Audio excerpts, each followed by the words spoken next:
Hail Riders e benvenuti dal vostro Medors! Parte la Retrovolution 2022. Così apre la propria cartella stampa Kawasaki, che consegna in dote ai motociclisti nostalgici un altro modello dalle linee old school. L'offerta oggi su questo genere è molto ampia, con la famiglia Faster Sons Yamaha con la XSR 700 e 900, la Moto Guzzi V7 Stone, oggi cresciuta a 8,50 di cilindrata, e rimanendo sempre in casa Kawasaki troviamo la V800, più classica, e la più tecnologicamente avanzata Z900 RS. In mezzo a queste ultime due si colloca la nuova Kawasaki Z650 RS e che punta, secondo Kawasaki, a scatenare una vera e propria Retrovolution. La linea in generale, a mio avviso, è promossa a pieni voti. Il faro tondo lo amo alla follia, la strumentazione analogica presa di sana pianta dalla sorellona 900 mi piace non poco, e anche la sella lunga con il piccolo faro finale mi fa venire voglia di prendere la passeggera e macinare svariati chilometri la domenica. Chi mi conosce personalmente sa quanto mi faccia gola la Kawasaki Z900 RS, una bellissima rievocazione della Kawasaki 900 Z1 che negli anni 70 rapì il cuore di diversi appassionati.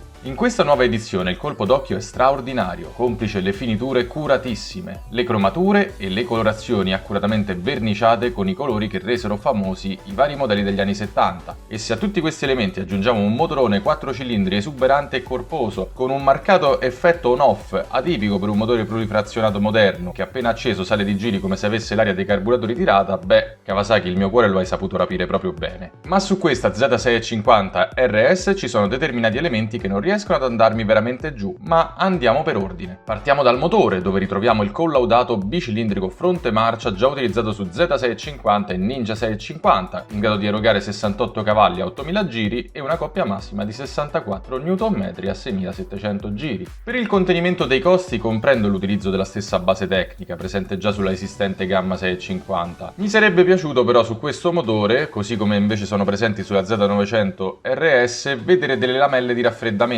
seppur finte, comunque per rievocare lo stile classico del mezzo, cosa che su questa Z650 RS è assente. La ciclistica anche segue la teoria del copia e incolla ispirato dalla Z650, con un telaio a traliccio in tubi di acciaio, il forcellone composto dello stesso materiale e munito di mono backlink orizzontale, mentre all'anteriore troviamo una forcella telescopica tradizionale da 41 mm. Personalmente ho spesso osteggiato questa componentistica molto basilare, ma la sua presenza mi turba di più sulla Z650 in versione naked che su questa classica versione RS. Il comparto frenante invece prevede un doppio disco anteriore da 300 mm, morso da pinze a due pistoncini e con al posteriore un singolo disco da 220 mm. Ovviamente ci sono impianti frenanti migliori, ma visto il mezzo dovrebbero essere più che adeguati. Kawasaki dichiara di aver modificato la posizione del manubrio, che sulla versione RS è in posizione rialzata per favorire comfort, ed in piccola parte il controllo rispetto allo stretto manubrio di serie installato più in basso sulla Z650 Naked,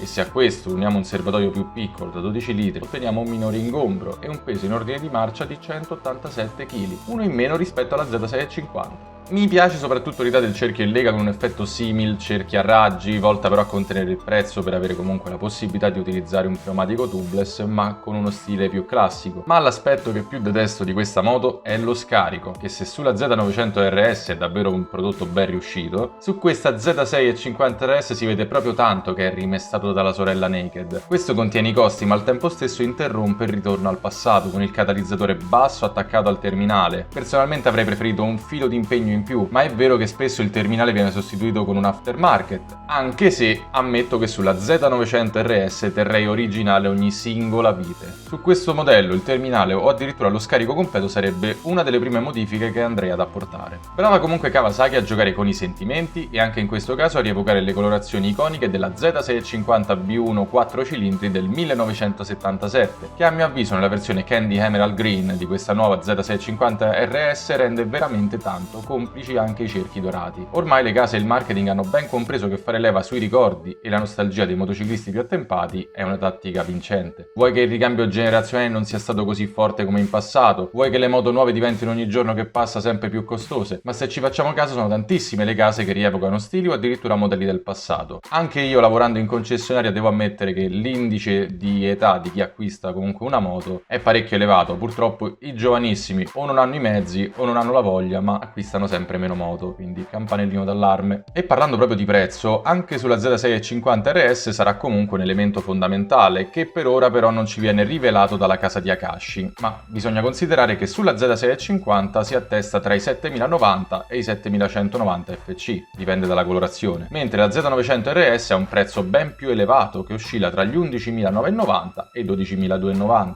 rispetto ai 9.790 euro della versione Naked Z900. Ma la Z900 RS è veramente un prodotto di una cura maniacale che quasi giustifica un prezzo comunque veramente molto salato. Ma se Kawasaki provasse a proporre la Z650 RS a quasi 3.000 euro in più della Z650 classica, probabilmente non venderebbe nemmeno un singolo modello, nemmeno al designer o al proprietario della Kawasaki. Secondo me, per riuscire a vendere bene, viste le poche differenze tecniche, nonostante l'aumento di stile e di finiture, comunque devono riuscire a tenersi sotto gli 8.000. Io azzardo un prezzo attorno ai 7.600 euro per la versione, diciamo, Emerald Green, magari scende a 7.490 per le altre colorazioni un po' più standard. Altrimenti, da potenziale cliente, mi dirotterei verso altri marchi o modelli, scegliendo la ragione invece del cuore e dei ricordi passionali. Vedremo il prezzo al quale lo proporranno e se il mercato darà ragione a questa nuova Z650 RS. Voi che cosa ne pensate? È di vostro gradimento? Quale sarà secondo voi il prezzo di vendita? Fatemelo sapere in un commento qui sotto. Inoltre, se non l'avete ancora fatto, vi invito a iscrivervi per restare aggiornati sui miei successivi caricamenti e mi raccomando attivate anche la campanellina per la notifica. E se il video vi è piaciuto lasciate un bel pollice in su e condividetelo con i vostri amici per aiutare la crescita del canale. Per il resto noi ci vediamo in un prossimo video. Un lampeggio dal vostro Mad Horse!